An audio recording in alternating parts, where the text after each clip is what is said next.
Your car arrived here early, and yeah, it's now in a secret workshop held by the government of Indonesia.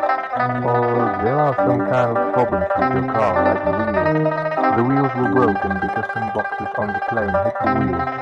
The plane had a turbulence while it was flying, so there were so many boxes and cargoes are broken. And about the cars, we changed the wheels into Mercedes race car wheels. Those wheels are good at racing.